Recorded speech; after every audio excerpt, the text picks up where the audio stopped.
Mesdames et messieurs, bonsoir et bienvenue. Aujourd'hui, dans le cadre de votre programme 2020 législative et municipale au Cameroun qui s'intéresse aux élections couplées qui se tiendront le 9 février 2020. Sur ce plateau, nous parlerons bien évidemment de la tenue de ces élections dans un contexte d'insécurité dans les régions anglophones du nord-ouest et du sud-ouest et également de la loi sur la décentralisation adoptée, spécifiquement l'article 246 sur le thème autochtone qui fait polémique en ce moment concernant les maires des différentes villes. C'est sur ce plateau que nous en discuterons avec bien sûr nos invités qui ne sont nul autre que des membres des partis politiques qui concourent pour le cadre de ces élections législatives et municipales de 2020. Nous recevons sur ce plateau aujourd'hui M. Gauthier Onanina, communicant et cadre du parti PUS. Bonsoir et bienvenue. Bon après-midi à tous vos millions de téléspectateurs, bon après-midi à nos millions de militants de PUS, bon après-midi à tous ceux qui se sont engagés dans le processus de ce débat politique et citoyen qui est l'élection, les élections couplées législatives et municipales 2020. Merci à vous, Monsieur Serge Gauthier Onanina. Avec nous également sur ce plateau, Monsieur Amadou Oumara, communicant du parti RDPC. Bonsoir et bien. Oui, bonsoir Madame Fallon, bonsoir à mon copanéliste et bonsoir à tous les téléspectateurs de votre chaîne qui est vraiment, je suis très ravi de me retrouver dans ce cadre qui est constitué de la jeunesse. Parce que voyez-vous, même la politique du chef de l'État, son Excellence, M. Paul Biya, veulent que la jeunesse participe au développement de notre pays, d'où j'ai dit merci à votre top management qui a pensé faire cet ouvrage à l'endroit de la jeunesse et je vois tous vos collaborateurs sont des jeunes. C'est une bonne chose pour la République. Merci à vous, à M. Amadou Oumara et à M. Serge Gauthier d'avoir accepté notre invitation et d'être présents sur ce plateau. Comme nous l'avons dit à l'entame de ce programme, nous parlons des élections législatives et municipales le 2 février 2020 du côté du Cameroun. Alors, comment comprendre la tenue de ces élections législatives et municipales dans un contexte d'insécurité qui touche deux régions du pays, la région du nord-ouest et du sud-ouest? Beaucoup d'encre et de salive ont coulé concernant certains qui pensaient que les élections ne devraient pas se tenir dans ce contexte-là et d'autres qui soutiennent la tenue des élections dans ce contexte d'insécurité et qui pour eux, ce contexte n'empêche pas la tenue des élections dans le pays concernant les autres 8 régions. Mais pour essayer de comprendre et de planter le décor, nous allons aller regarder ce reportage de Winnie Kake qui nous donne d'amples informations sur la question. C'est par un décret du 10 novembre 2019, précédant son voyage à Paris pour la deuxième édition du Sommet de la paix, que le président de la République, son Excellence Paul Biya, a convoqué le double scrutin du 9 février 2020. Scrutin dessinant à l'horizon dans les esprits du peuple les élections législatives et municipales déjà reportées 2 fois au Cameroun en raison des troubles que connaissent le pays. Il est question d'élire les maires, députés et conseillers municipaux dans un contexte marqué par la crise sociopolitique dans les régions du nord-ouest et du sud-ouest, le terrorisme et l'insécurité grandissant, la conjoncture économique menaçante et bien d'autres. Sur ce, l'on s'interroge sur la faisabilité réelle de ce vote. Serait-ce nécessaire d'organiser les élections législatives et municipales au Cameroun? D'un autre côté, l'opposition, qui n'est pas restée muette à ce sujet, n'a pas cessé de notifier le besoin d'une révision du code électoral, d'une concrétisation des recommandations du grand dialogue national et par ailleurs d'un découpage équilibré du ratio députés-régions, ce qui a conduit à l'attitude dubitative du SDF de Joshua aussi, à l'annulation de la participation du MRC du professeur Maurice Kamto, à la prorogation des dates de dépôt des dossiers par ELECAM, à la réalisation de l'opération Konak Roadshow de la Commission nationale anticorruption garantissant la sincérité du scrutin et tout récemment à l'adoption de la loi sur la décentralisation. Loi dont l'article 246 efface progressivement la craie de couleur rouge des délégués du gouvernement et institue l'exigence selon laquelle laquelle les maires se doivent d'être des autochtones de la région. Si le problème d'équilibre des ratios députés-régions suscite la polémique, cette loi en fait encore plus. Toutes choses ne pouvant se déployer véritablement qu'avec une existence bien fondée, la question de la nécessité du double scrutin apparaît alors très impérative. Merci à toi, Uni Ikake, pour ce reportage sur les élections législatives et municipales du 9 février 2020 au Cameroun. Alors, nous allons commencer avec vous, Monsieur Serge Gauthier, au Nanina. Vous, dont le parti participera à ces élections.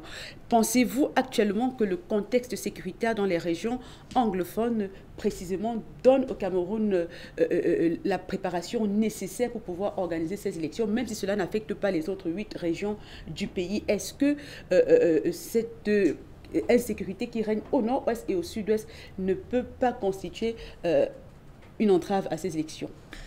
Eh bien, madame, la réponse est dans votre question. N'affecte pas. Le verbe, je l'ai très vite capté et retenu, les autres régions.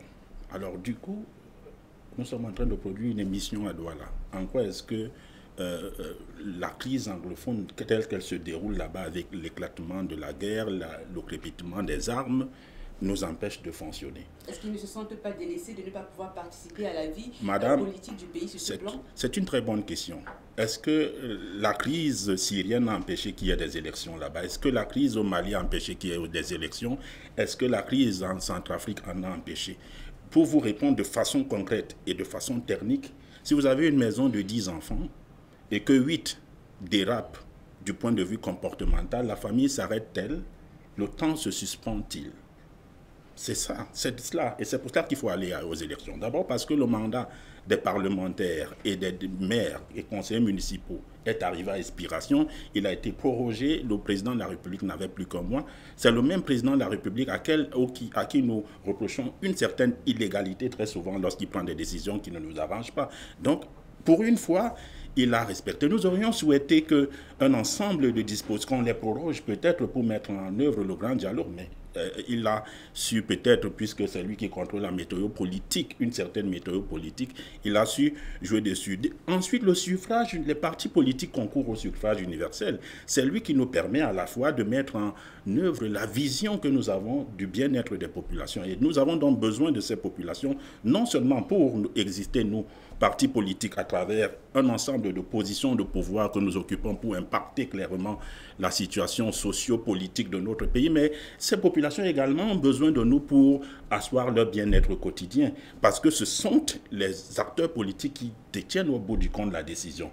Et si nous donnons la décision, nous confions la décision à des personnes qui sont non seulement illégales, mais également illégitimes, vous comprenez que la population ne va pas se reconnaître en elle. Voilà au moins, et par rapport à ceux qui boycottent, il faut le dire clairement que, sans peut-être leur faire de la publicité, qu'il n'y a aucun parti politique qui dicte sa loi aux autres partis politiques. Et le boycott à une élection n'est pas une maladie contagieuse. D'ailleurs, il faut éviter les maladies contagieuses dans le monde parce qu'elles sont plus dangereuses, les maladies. Donc, voilà un peu notre position. C'est pour cela que nous sommes allés, parce que nous sommes citoyens, nous sommes républicains et nous sommes positifs. Nous pensons que nous sommes à une phase importante, décisive et déterminante de notre histoire. Merci à vous, M. Serge Gauthier. Nous revenons vers vous plus tard avec vous, M. Amadou Oumara. Alors, les élections législatives et municipales seraient-elles adéquates en politique en temps de trouble? Oui, Madame Fallon, comme mon collègue M. Gauthier venait de dire, c'est vrai qu'il y a eu des crises dans certains pays, mais les élections ont eu lieu. Et il faut que nous rappelons à tous les Camerounais et même l'opinion internationale. Le président de la République, son Excellence, M. Paul Biya, a prorogé les mandats 2 fois. Et maintenant, ce n'est plus possible de proroger les mandats de ceux députés et des conseillers municipaux. Il faut absolument que nous allons aux élections municipales et législatives du 9 février 2020. C'est vrai que la situation dans les 2 régions du pays est un peu tendue par rapport à d'autres régions du pays, mais le grand dialogue national a eu lieu du 30 au 4 octobre 2019. Et il y a beaucoup de recommandations. Parmi les 8 points qui ont été inscrits à l'ordre du jour, les Camerounais ont échangé entre eux au palais du Congrès de Yaoundé Et nous sommes en train de mettre sur pied et implémenter ces résolutions de grand dialogue national. Voyez-vous, la semaine dernière, le cardinal Tumi a fait une caravane de sensibilisation des bien fondés de ces grands dialogues, des bien fondés de retour à la paix. Et il a dit à ces jeunes en Baboy qui se retrouvent du côté de la bourse de rentrer, déposer leurs armes. Et d'où le 17 décembre, il y a près de 20 séparatistes qui ont déposé leurs armes à Kumba. Ils ont rejoint les CDDR. Et aussi, même les chiffres Moukete, tu sais qu'il y a une assemblée, c'est comme une association de chefs traditionnels des régions du pays. Après que le président de la République, son Excellence, M. Paul Biya, a demandé au président de l'Assemblée nationale de convoquer une session extraordinaire. Cette session va statuer seulement sur les problèmes de la décentralisation, et parmi lesquels ce statut spécial. Beaucoup de Camerounais s'interrogeaient depuis que le grand dialogue est fini, il n'y a pas de résolution phare. Mais beaucoup de résolutions sont en cours d'être appliquées. Voyez-vous, Mme Fallon, le président Paul Biya a instruit au ministre d'État, au ministre des Enseignements supérieurs, de recruter 500 interprètes qui seront opérationnels en 2020. Il y a eu des sections anglophones qui ont été créées à l'ENAM. Il y a un recrutement spécial de 1000 enseignants de la section anglophone. Même les concours récents des écoles normales, il y a un rajout de 500 spécialement dans la zone anglophone. Beaucoup des innovations, beaucoup des avancées ont été faites sur ces points pour que ces deux régions aussi retrouvent la paix comme d'autres régions du pays. Mais est-ce que vous avez le sentiment, que toutes ces mesures adoptées seront implémentées et que avant les élections du 9 février, que ces populations puissent massivement prendre part à la vie de la nation qui également consiste en ces élections législatives et municipales, parce que c'est choisir les élus locaux ainsi que les députés qui prendront des décisions et qui les accompagneront dans leur vie sociale. Est-ce que toutes ces mesures-là seront prises avant que les élections ne puissent avoir lieu pour permettre à ces personnes de pouvoir exprimer valablement leur vote? Oui, Madame Fallon, comme je vous dis, l'Assemblée nationale a déjà même adopté ce projet de loi. Et dans ce projet de loi, nous en avons le statut spécial et le contenu de ce statut spécial. D'où, comme je vous ai dit, il y a des avancées considérables qui portent déjà les fruits sur le terrain. Parce que depuis cette annonce de cette Assemblée nationale extraordinaire, il y a quand même des tensions qui se sont baissées sur le terrain. Comme je t'ai dit, chaque fois, il y a les jeunes qui désertent la bourse pour rentrer en ville. Et c'est rassurant que ces élections auront lieu le 9 février. Et attendons le discours du chef de l'État le 31 décembre 2019, qui va donner certaines directives et pour implémenter immédiatement, à partir du 1er janvier, toutes les recommandations du grand dialogue dans la mesure d'un apaisement total de ces deux régions du pays. Madame Fallon, je te dis, à l'heure où nous sommes, nous savons tous que nous sommes en période contentieuse préélectorale. L'avancée de la démocratie de notre Cameroun est inexplicable. La liberté d'expression au Cameroun. Je vous dis, il y a 35 partis politiques qui vont compétir lors de ces élections municipales législatives. C'est une avancée historique. D'où tout se passe en mondiovision. À l'heure où nous sommes en train de parler, tous les représentants des partis politiques, que ce soit dans les tribunaux administratifs, que ce soit au Conseil constitutionnel, sont en train de suivre en direct et assister à ces événements historiques. Tout ça, ce sont des avancées de la démocratie. D'où il faut que nous disions aux Camerounais d'être confiants et sereins. C'est vrai qu'il y a certains individus toujours mal intentionnés qui ont mis dans leur tête que ces élections ne peuvent pas se tenir le moment opportun, mais ils sont même en train de faire des discours pour dire à certains Camerounais de ne plus aller voter. C'est anormal. Chaque Camerounais doit participer au développement local de sa localité, et ces élections municipales et législatives ouvrent encore une piste de boulevard pour les élections régionales. Parce que quand tu es absent au municipal, tu es absent au législatif, tu ne seras plus représenté au niveau des régionales. D'où l'accélération de la décentralisation qui sera effective. C'est ce que nous disons aux Camerounais. Il faut qu'ils comprennent que notre pays est gouverné. C'est vrai que beaucoup de personnes ne veulent pas que notre pays trouve la paix. et la stabilité que nous faisons confiance au chef de l'État. Les puissances étrangères qui veulent s'ingérer dans les affaires de l'État, eux-mêmes ont des difficultés à faire. Je ne souhaite pas citer les noms de certains pays. D'où il faut que nous disions aux Camerounais,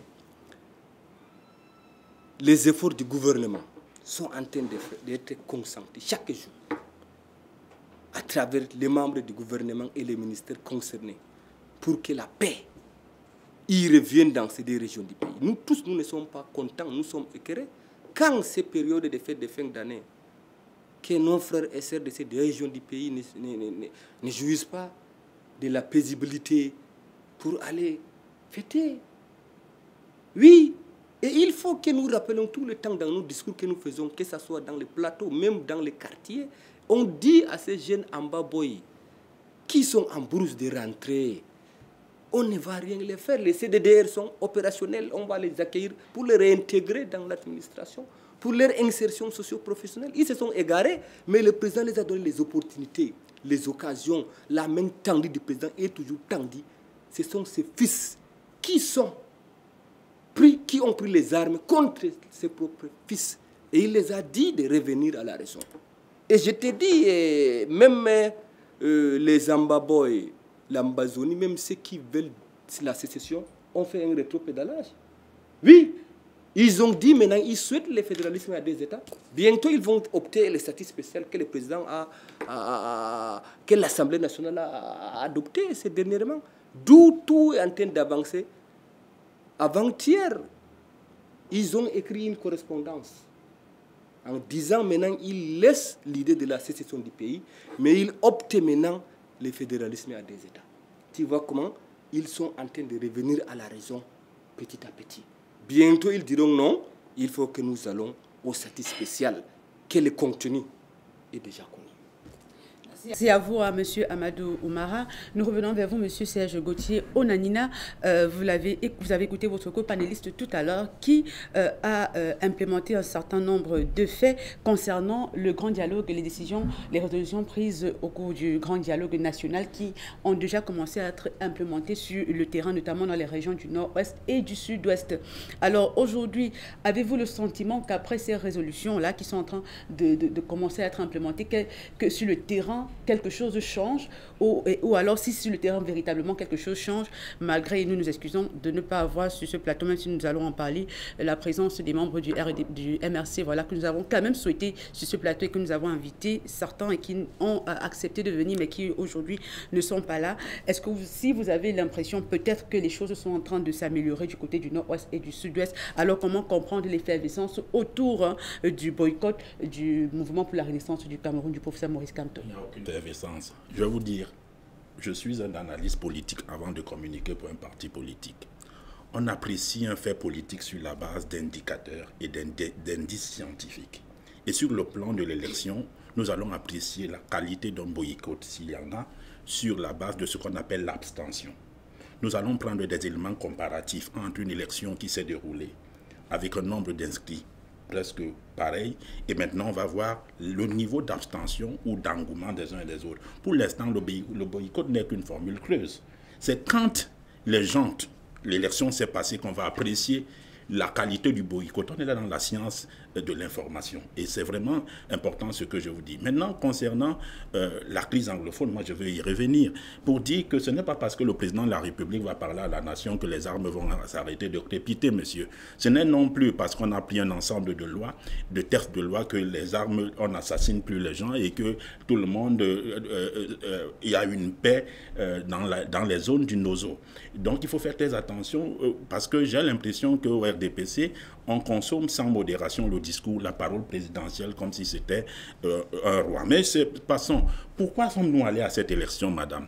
Parce que dans un pays comme le Bénin, un président qui s'appelle Patrick Talon a eu une opposition qui a boycotté l'élection et depuis un certain temps, il gouverne depuis 8 mois avec une majorité absolument obèse sans l'opposition et la population souffre.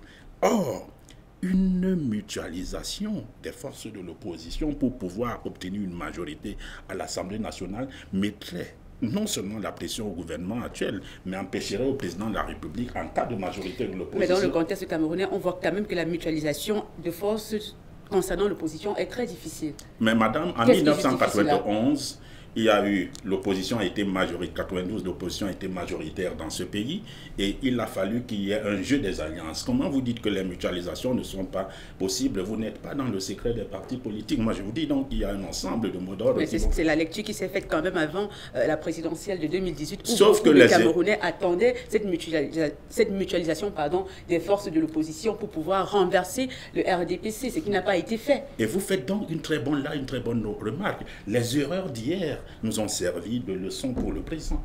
Et je vous dis donc que dans ce cadre-là, nous avons décidé de nous asseoir de façon consensuelle et de ne pas nous faire concurrence dans les endroits où cela était nécessaire. Donc il y a quand même des gentlemen agreements entre beaucoup de partis de formation d'opposition et on espère avoir au moins dans les 180, l'opposition espère avoir au moins 90 ou 100 députés et beaucoup de mairies. Et nous demandons à nos populations, aux électeurs, qui, lorsque nous ne sommes pas certainement en campagne, mais on leur demande de faire un vote utile. Voulez-vous continuer à subir la pression de ces gouvernants du RDPC dont vous dites qu'ils ont échoué quotidiennement et lamentablement, ou alors voulez-vous un Cameroun dont les dirigeants vont répondre clairement à vos aspirations? Ce sera à eux de décider, mais ce sera surtout à eux de décider sur la base de projets de société, de vision. Je voudrais revenir toujours sur la question de la crise anglophone pour dire que nous, au PURS, on aurait par exemple souhaité qu'il y ait une élection partielle. Parce que, qu'on le veuille ou pas, le cardinal Christian Toumi nous a rassuré en nous disant que les choses s'amélioraient. Et moi, je ne peux pas douter de sa parole pour au moins 3 raisons. La première, son âge. Il a un âge qui permet plus de mentir. La deuxième, c'est qu'en sa qualité de cardinal et donc de haut responsable, de haut dignitaire de l'Église catholique, cette organisation religieuse et spirituelle est représentée dans tous les villages du Cameroun. Et par conséquent, il est facile de remonter une information de cette base des villages vers le sommet. C'est un mécanisme de collecte d'informations. Donc, du coup, je ne peux pas me permettre de remettre en cause. De 3, nous connaissons ses positions concernant ce régime. Ça a toujours quelqu'un qui a eu des positions assez véridiques et sincères à travers le régime. Donc, il y a cela. Mais il y a quand même une dose de pessimisme et de scepticisme quant au déroulement dans la partie anglophone. J'ai justifié dans une première partie le fait que nous soyons allés aux élections parce qu'il y a 80% des 83% exactement des Camerounais qui ont soif de changement et c'est parce que ces 83% pourraient occuper le Parlement qu'ils pourraient clairement décider pour qu'on aide nos compatriotes du NOZO à retrouver les conditions de bien-être, de stabilité qui leur font défaut aujourd'hui. Mais je voudrais dire que pour que cela marche, il faut que le statut spécial qui a été non seulement recommandé et qui a été adopté pendant le grand dialogue, mais également à l'Assemblée nationale, soit suivi d'un chronogramme réel d'activité. Vous savez, madame, il ne suffit pas que votre époux vous dise à la maison, écoute chérie, je vais changer pour que ce soit fait. Il faut qu'il vous dise que je vais changer en faisant ceci de telle période, de telle période. Vous dites que, chérie, vous dites que je ne suis pas attentionné, la maison n'est pas équipée. D'accord, bon. J'achète un frigo dans 3 semaines. J'équipe la cuisine avec une cuisinière dans 3 jours. Ainsi de suite. C'est ça le chronogramme d'activité. On a pris des lois, on a pris un ensemble de mesures, de résolutions, mais on n'a pas défini clairement le timing d'exécution. Là, du coup, ça peut s'éterniser. Et c'est ça le danger avec cette question du statut spécial et l'Assemblée nationale. C'est ça le goût d'inachevé que nous avons de ce côté-là. Donc, et de l'autre côté, il faut dire qu'une guerre, c'est 2 parties prenantes.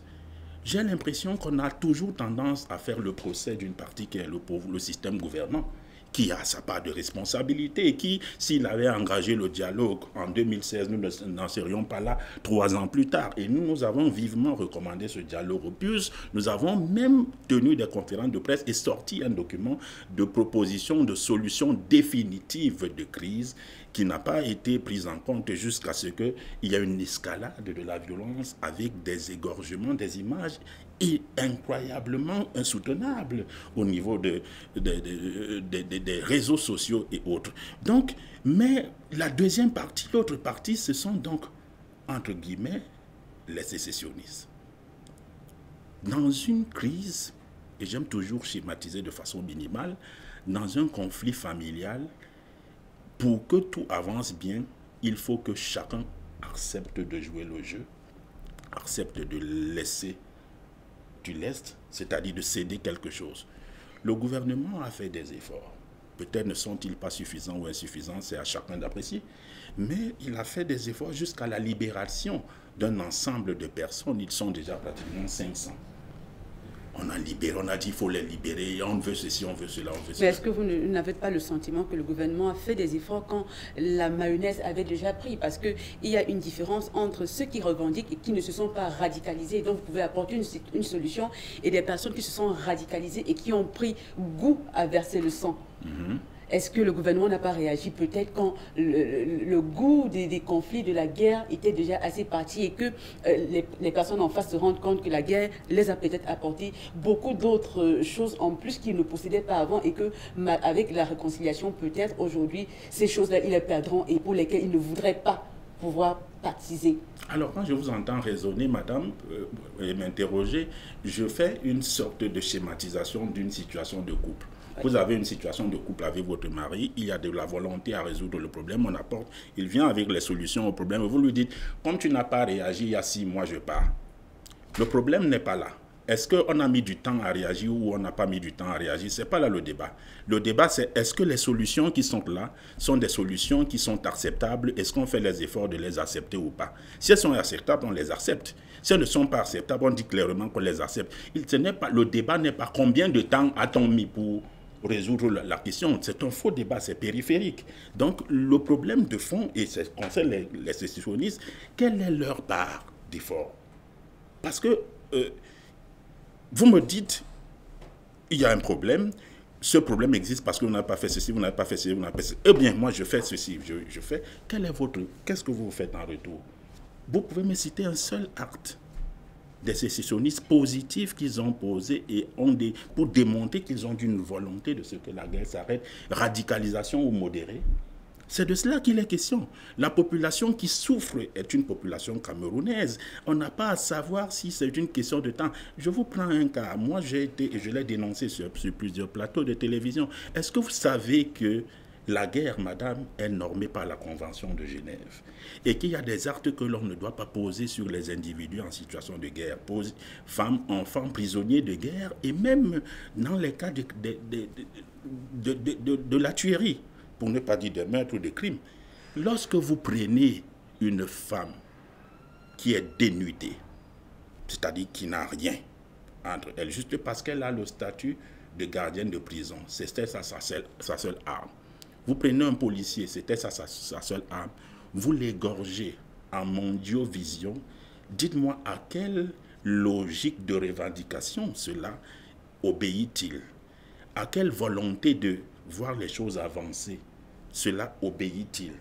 C'est plutôt la construction d'un climat de terreur. Ça n'a rien à voir avec les enfants qui doivent aller à l'école. Ça n'a rien à voir avec le bien-être des populations en termes de routes, je ne sais pas moi, de formation sanitaire, d'emploi, d'entreprise à payer. Où est le rapport? Donc, quand vous me dites les gens se sont radicalisés, ils se sont radicalisés sur la base de quelles revendications concrètes? Si je vous pose la question de savoir quelles sont les revendications concrètes de ceux qui sont dans la crise anglophone, vous pouvez me les énumérer clairement? Quelques-unes, bien sûr. Mais bon, là n'est pas le débat. C'est bien ça le débat, parce qu'un conflit repose bien évidemment sur un ensemble de revendications claires. Et donc, lorsqu'on ne sont pas clairement exprimés et que l'autre quand même fait la fois, parce qu'aujourd'hui, on a l'impression que il y a l'excuse rapide et facile de « moi, je suis républicain ».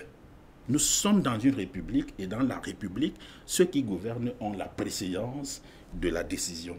Maintenant, ils ne doivent pas gouverner et diriger les oreilles bouchées et les yeux fermés ou les mains braquées sur eux. Ils doivent avoir la main tendue, ils doivent avoir la capacité d'écoute, la capacité de voir la réalité et de l'accepter, d'accepter la réalité, la contradiction.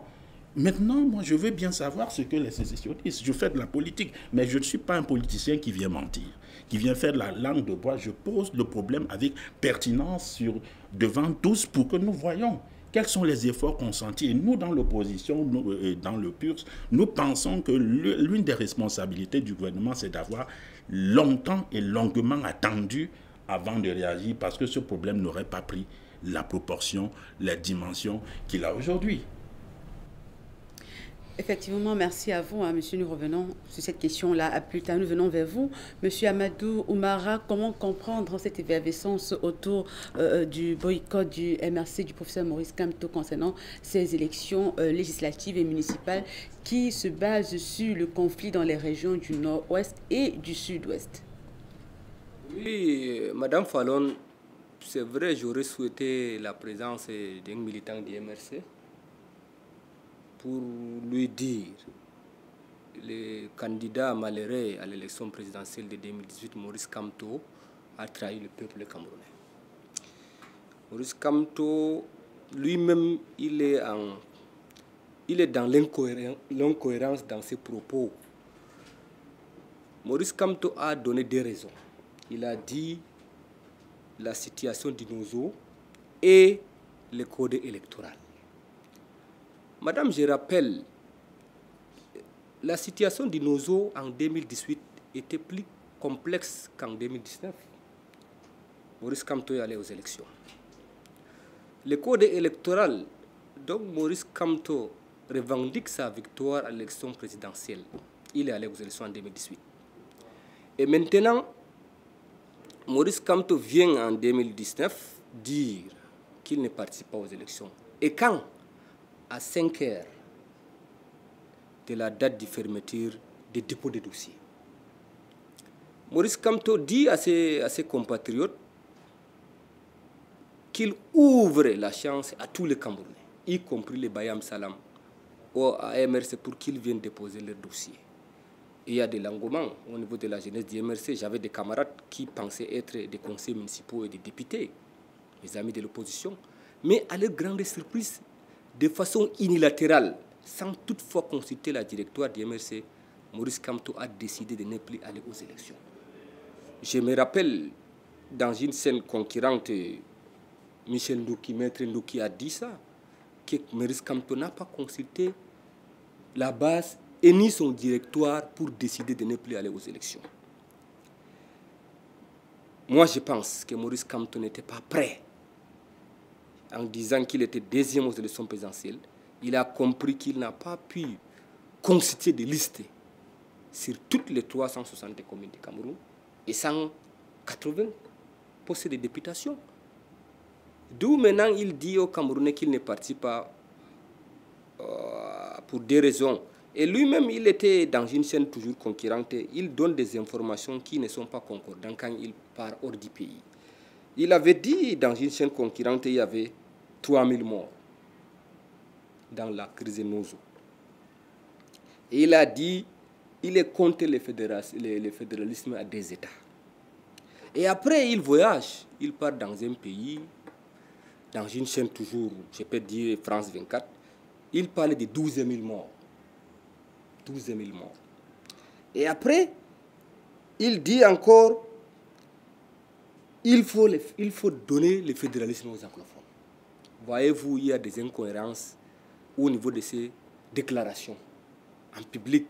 D'où maintenant les Camerounais ne comprennent pas qui est Maurice Kamto. J'ai dit toujours à ces militants, c'est un grand professeur agrégé, émérite du droit, mais c'est un très mauvais politicien. Mais est-ce que ces décisions ne sont souvent pas prises par rapport aux enjeux du moment? Madame, ces décisions, parce que les enjeux du moment n'existaient pas en 2018. Ce n'est pas en 2019 que la crise anglophone a commencé. Il a un député à l'Assemblée nationale actuellement, c'est avec le même code électoral. Il a son député à l'Assemblée nationale. D'où il faut que les Camerounais comprennent une seule chose. Chaque parti politique doit participer au développement local, surtout les élections législatives, ont un enjeu au niveau local. Si un parti qui n'a pas de représentants à l'Assemblée nationale, qui n'a pas de conseils municipaux, à quoi sert donc ces partis politiques? Et maintenant, ces partis politiques entraînent d'autres partis politiques à toujours boycotter. C'est les camarades de Maurice Kamto, les militants de MRC, qui ont, ils ont créé une polémique en disant que les SDF aussi a boycotté les élections. Mais en dehors du MRC, on sait que beaucoup de partis d'opposition dénoncent quand même le code électoral au Cameroun présentement. Est-ce que vous, en tant qu'homme politique et du RDPC, pensez-vous que ce code électoral soit adéquat et ouvert à tous les partis d'opposition et qu'ils puissent logiquement aller aux élections sans se méfier de ce code-là? Madame, même si on revise ce code électoral, ils diront que les codes électoraux ne les arrangeraient pas. Mais pourquoi ne pas le faire d'abord? C'est automatique. Mais le code électoral actuel permet à tout parti politique qui est prêt à avoir des conseillers municipaux et des députés à l'Assemblée nationale. Monsieur Serge Gauthier, les MRC a combien de conseillers municipaux? D'autres partis politiques d'opposition ont combien de conseillers municipaux? Même, voyez-vous, nous sommes les 20 et les 9, nous partirons aux élections. Vous voyez beaucoup de partis d'opposition, des conseillers municipaux et des députés. C'est-à-dire la révision du code électoral n'est pas impérative, n'est pas une condition sine qua non pour aller aux élections. Pourquoi tous les autres partis d'opposition ont accepté d'aller aux élections malgré ce code électoral que les MRC revendiquent? À tout moment, il faut réviser. Ça, ce n'est pas une raison. Mais est-ce que le fait que ces partis d'opposition acceptent d'aller aux élections malgré ce code électoral veut dire qu'ils acquiescent et qu'ils sont d'accord avec ce code électoral? Madame, ce n'est pas être d'accord ou pas d'accord. C'est le peuple qui décide. Si, je vous rappelle, les élections présidentielles qui sont passées en 2018, dans la région du littoral, c'est le MRC qui a gagné les élections. J'ai travaillé dans un centre de vote dans l'arrondissement de Douala 5e, c'est au collège André Mandro, c'est un centre de vote. C'est le MRC qui a gagné dans le centre de vote. À Douala 5e, c'est le MRC qui a gagné. Madame, la démocratie camerounaise a avancé. C'est un système qui est transparent. Si tu as les électeurs, si le peuple décide de t'accorder le voix, tu en auras. Tu en auras. C'est ce que j'ai dit, les élections qui arrivent bientôt. Vous verrez, mon cher ami du PURS, ils peuvent avoir quelques conseils municipaux et quelques postes de députation. Et ils feront jaloux au MRC qui a boycotté ces élections. Les jeunes partis politiques du Cabral et autres. C'est ça la démocratie. On ne fait jamais la politique de chaises vides. Parce que si on fait la politique de chaises vides, on n'existerait pas. Voyez-vous, à partir du 15 janvier, dès qu'on lance la campagne électorale, on n'est pas le plus du MRC. On n'est pas le plus du MRC parce qu'ils sont absents. Et on fait avec... Je vous ai dit, madame, 35 partis politiques sont en liste. 35. Si un seul parti politique, qu'est-ce que ça va changer sur le jeu politique national? Je ne sais pas ce que les militants pensent du MRC. Parce que jusqu'à l'heure où nous sommes, il faut qu'on les rassure. L'élection aura lieu le 9 février. C'est irréversible. Parce que dans leur tête, dans leur philosophie, ils disent que ces élections seront renvoyées. Quand, à la demande du président de la République, l'Assemblée nationale a été convoquée, ils penseraient que on va débattre lors de sessions extraordinaires les reports des élections. C'est-à-dire de manière triviale, ils sont morts dans leur propre jeu. Et ils jouaient à ce jeu, ils pensaient que l'Occident, parce que je vous rappelle, le Parlement, le Congrès américain a sorti un document, une lettre là, signée de 8 députés. Mais je vous rappelle, le Congrès est constitué de 2 chambres, dont le Sénat est la Chambre des représentants. 435 membres au niveau de la Chambre des représentants et 100 sénateurs. Mais ce document a été signé par 8. Et n'a même pas respecté la voie diplomatique normale officielle. Si c'était un document que les États-Unis eux-mêmes cautionnaient officiellement, ce document devait arriver au Sénat camerounais ou à l'Assemblée nationale. Je sais qu'ils pensent qu'avec les puissances étrangères, mais il y a un député aussi, même corrompu de la France, qui avait cité Maurice Kamto, qui a un député à l'Assemblée nationale, Akere Mouna, qui a 0 député, 0 conseiller, et Soussou Ayoutabe, qui veut que le pays soit divisé, c'est à cause de lui que la crise persiste, sont des acteurs politiques du Cameroun. D'où le Dirian lui a répondu. Le Quai d'Orsay lui a répondu en plein, si vous avez vu la vidéo, c'est qui dans les réseaux sociaux. Il a été au Cameroun. Il a rencontré le gouvernement et le président de la République. Il a rencontré les acteurs politiques. Et le gouvernement est à pied d'œuvre pour qu'il retourne au calme et revienne dans ces deux régions du pays. Nous disons aux Camerounais, il faut qu'ils comprennent. Nous sommes à l'ère de la démocratie. On ne peut arriver au pouvoir que par les urnes. C'est irréversible. Par l'insurrection populaire, ça ne marchera pas. Par les armes et la rébellion, ça ne va pas marcher. Ce n'est que le bulletin dans l'urne là qui peut faire partir un président et qui peut vous donner un conseiller municipal ou un député. Je ne sais pas si vous boycottez, vous refusez d'aller aux élections, vous allez participer au développement du pays. Comment? Voilà la question que je pose. Ok, merci à vous, M. Amadou Oumara. Avec vous, M. Serge Gauthier, est-ce que vous partagez cet avis de M. Amadou Oumara sur le code électoral actuel qui serait propice pour que l'opposition que vous représentez au travers du parti PULS puisse participer aux élections en étant assuré que le suffrage des personnes qui viennent voter pour eux sera valablement exprimé et reconnu en temps de résultat? Et partagez-vous aussi le fait que, selon lui, il y a de la main étrangère de l'Occident qui soutient ce climat de crise et de déstabilisation au Cameroun? Je commence par la fin. Ok. Alors, je commence par la fin. Vous savez, lorsque les élections ont eu lieu, il y a eu le hold-up électoral avec une communication sur ce que le gagnant ne gouvernerait pas. Il est au pouvoir, il a étourdi, les autres étaient en prison. Et ils ont pour bureau la rue. Moi, je suis un communicant. Je ne m'accroche pas au ragot, au fanatisme, à la propagande. La politique est une science, au-delà d'être une passion, au-delà d'être un métier.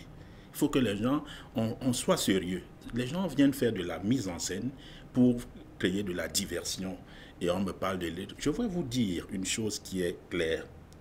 Aucune intervention internationale dans un pays ne peut avoir lieu que si les organisations multilatérales, que sont l'UA, dont l'Union africaine, les Nations unies, parce que pour l'Union européenne, ça concerne les Européens, aient pris un ensemble de résolutions. Quand vous me dites puissance étrangère, la France et tout, c'est terminé ces moments-là. La preuve, lorsqu'il y a eu les élections présidentielles, il y a un ensemble, dit-on, dans la communication propagandiste qu'il y a eu un ensemble de contestations, d'attaques, de contentieux auprès de ces organisations. On attend toujours. Donc, c'est pareil concernant l'empêchement d'une élection et tout. C'est qu'on a compris que la psychologie du Camerounais est tellement fragile qu'elle est manipulable parce que aussi le Camerounais n'est pas suffisamment éduqué et s'accroche sur les périphéries. Mais quand on est sérieux, on suit l'actualité, on voit comment le monde fonctionne, on comprend que ce n'est que de la gesticulation. Il vous l'a dit, 9 députés ou parlementaires, si 9 députés au Cameroun sur 180 se prononcent sur la question tchadienne, ça veut dire qu'il y aura guerre là-bas. Mais il faut qu'on soit sérieux. Donc, et les gens s'accrochent dessus, ils croient et tout. Maintenant, concernant le code électoral, ce n'est pas en période, nous, au PULS, nous avons dénoncé et nous continuons à le dénoncer avec fermeté, vigueur.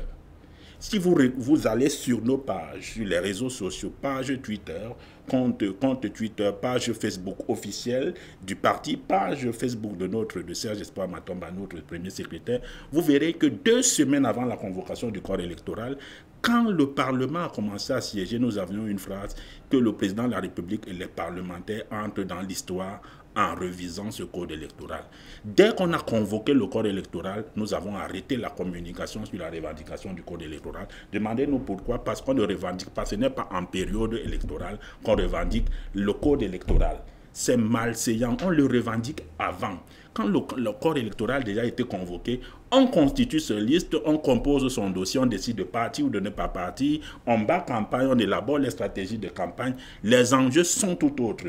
Il y a un calendrier, c'est comme ça que tous les partis politiques au monde fonctionnent. Ceux qui viennent avec d'autres débats, évidemment, vous savez, on peut décider de faire la politique de 2 façons. On peut décider de faire de la politique parce qu'on veut changer vraiment la manière, l'organisation sociétale, la condition des Camerounais. On peut décider également de faire la politique parce qu'on fait le populisme. C'est-à-dire on veut être célèbre, mais rien ne change fondamentalement. Et c'est pour ça que moi je considère le MRC comme une excroissance. Je ne voulais pas citer son nom parce que je n'aime pas citer les noms des partis concurrents et des absents, comme une excroissance du RDPC. Parce qu'il était bien conscient qu'en refusant d'aller à l'élection, il faisait le jeu du RDPC. Ça, c'est une analyse que les Camerounais ne font pas. On veut donner l'impression que c'est un parti d'opposition, il n'est pas d'opposition, parce qu'il savait exactement que si le RDPC ne part pas, ça fragilise, ça met en difficulté l'opposition qui est obligée de redéfinir sa politique. Et c'est une menace pour nous, les opposants. Du coup, je ne le considère pas comme un parti d'opposition, je ne considère pas son boycott comme... D'ailleurs, il se balade. Il n'est pas dans la communication et l'implémentation réelle de ce boycott, entre guillemets. Il est dans les chaînes, machin, ainsi de suite. Je ne sais pas, c'est quand les gens seront en campagne qu'il va venir interdire les meetings des gens. Donc, il faut qu'on fasse très attention avec cette scénarisation, cette théâtralisation qui frise finalement le ridicule. Je voudrais dire également que concernant l'élection, le boycott, madame, il faut qu'on se regarde droit dans les yeux. Le RDPC qui est à côté a eu des difficultés à constituer ses listes. Lui qui a tous les moyens de l'État. Les gens ont passé le temps à faire la propagande au lieu de faire l'occupation sur le terrain. C'est cela le truc, le problème. Composer les listes couche sociologique, parce qu'on a cru à un moment que la politique se fait sur la base du repli identitaire. On appartient à la même tribu, on s'assoit, on compose 25 conseillers municipaux, 41, 31 ou 60, 51 ou 61. Non, madame, il y a la composante sociologique, il y a les questions de diversité, de minorité qui entrent. Quand vous tenez dans un discours radical et extrémiste, qui croyez-vous qu'il va accepter venir adhérer à votre liste? Puisque bien quand vous tenez ce discours, il est d'accord avec vous, mais il sait que vous êtes un danger. Vous lui faites peur. Il ne peut pas venir adhérer à votre liste. C'est cela le truc, première des choses. Deuxième des choses, pour 360 communes et 180 députés au Cameroun, il faut 711 millions de francs. C'est de ça qu'il est question. Les Indiens, ils n'ont pas pu avoir. Beaucoup de partis, nous, on a pu faire les listes que nous avons avec les moyens que nous avons parce que nous n'avons pas suffisamment les 111. D'abord, peut-être on peut les avoir, mais on a été réaliste. On ne va à l'élection que là où on est sûr de gagner. Ou là où on a une possibilité de faire un score incroyable. C'est pour ça que je suis pour que les Camerounais sanctionnent le RDPC. On doit les sanctionner radicalement. Écoutez, vous avez parlé, vous avez dit qu'il y a des avancées démocratiques. La sanction, je vous en prie, la sanction électorale fait partie d'une sanction. C'est-à-dire que c'est sur la base du bilan que vous aurez fait dans les mairies et au Parlement que vous serez sanctionné. Nous ne sommes pas dans... Nous ne sommes pas dans... Vous parliez, je vous écoutais. Permettez-lui d'aller au... Nous ne sommes pas dans l'insurrection populaire, rassurez-vous. Nous ne sommes non plus dans l'insurrection armée, rassurez-vous. Nous sommes un parti républicain et nous allons vous battre sur la base de l'offre de société, du projet politique et de la pertinence dans le débat. Monsieur Nani, là, vous venez de dire tout à l'heure que le PUS ne s'est représenté, n'a eu des candidats que dans les partis ou alors dans les endroits où ils sont sûrs de pouvoir gagner. Est-ce que ça veut donc dire que le PUS ne sera pas représenté sur toute l'étendue du territoire national? Évidemment que, madame, il faut que vous le sachiez. On ne fait pas la politique. La politique n'est pas une affaire de plaisanterie. C'est une affaire de calcul. C'est d'abord un investissement financier, un investissement de la ressource humaine et d'autres investissements qui sont périphériques et connexes à cela, à cet engagement politique. Donc, vous n'allez pas me demander d'aller demander au PUS d'aller postuler au nord-ouest, au sud-ouest, alors que nous y sommes allés et que les populations ont une sympathie pour d'autres partis d'opposition et c'est connu. Et même ces partis d'opposition sont en perte de crédibilité là-bas. On n'est pas sûr si le militantisme y a encore une place. Vous n'allez pas nous demander d'aller... Ça fait déjà 2 régions. Dans les autres régions, nous avons apprécié un ensemble d'éléments. Nous avons, par exemple, cherché à postuler dans d'autres régions et nous avons constaté à un moment où nous voulions déposer nos candidatures que nous avions été infiltrés. Donc, quand on est infiltré, on ne va pas s'engager pour qu'on se retrouve face à des contentieux comme ce que le RDPC est en train de nous servir et qu'ils vont perdre d'ailleurs. Ça veut donc dire que le contexte actuel tel qu'il se présente, crise, contentieux électoral, report des dates, session extraordinaire du Parlement, n'est pas propice pour que certains partis d'opposition puissent s'exprimer valablement sur la scène politique? Quand vous dites n'est pas propice, je veux comprendre ce que vous voulez... quel contenu réel vous mettez dans votre question? Parce que Tout à l'heure, vous avez mentionné le fait que dans les régions du sud-ouest, par exemple, le PUS ne pourra pas facilement se présenter là-bas parce que ces personnes sont favorables à un certain parti qui est même en train de perdre de sa popularité ou alors de son militantisme de ce côté-là. Oui. Mais est-ce que maintenant, au vu du contexte actuel avec les contentieux, d'abord ce contentieux que vous avez actuellement avec le RDPC qui conteste certains de vos candidats, notamment dans le MBAM et autres, je pense, pensez-vous réellement que cela vous permette de réellement que ce contexte soit propice pour que le PUS puisse s'exprimer valablement sur l'étendue du territoire ou alors dans les localités qu'il aurait choisi de se présenter? Je vais vous dire, pour vous répondre, que le contentieux fait partie du jeu politique. Quand on est candidat à une élection, on la commence avec un contentieux. Le contentieux commence avec les listes que l'on fait pour voir si à l'intérieur de ces listes, il n'y a pas les adversaires ont des candidats qui respectent la loi, que vous-même vous respectez la loi. Le contentieux se poursuit le jour de l'élection avec les irrégularités. Le contentieux se poursuit avec la proclamation des chiffres, des résultats. Donc, une élection sans contentieux n'est pas une élection. Donc, pour moi, c'est tout à fait normal. Ça fait partie du jeu démocratique. Maintenant, concernant l'épanouissement des partis politiques sur la scène nationale, à partir du moment où vous n'avez pas toujours la possibilité d'organiser les manifestations, on se pose, on sent que c'est une démocratie assistée qui a besoin d'assistance. Pour citer un ouvrage d'un politiste, analyste politiste célèbre qui s'appelle Valentin Siméon Zinga, notre démocratie a besoin d'être assistée du point de vue des libertés publiques. Et les libertés publiques commencent par la capacité. On peut s'exprimer, mais si on ne peut pas, on peut s'exprimer oralement, mais si on ne peut pas s'exprimer physiquement en marchant, tout simplement, de façon libre et transparente, ça pose un problème. Moi, je ne comprends pas pourquoi, pour que j'ai besoin de parler à mes militants, je dois toujours demander l'autorisation d'un sous-préfet qui, au gré de ses humeurs, de ce qu'il aime ma tête ou ne l'aime pas, me délivre ou ne me délivre pas, alors qu'il devrait plutôt faire encadrer mon événement, ma manifestation,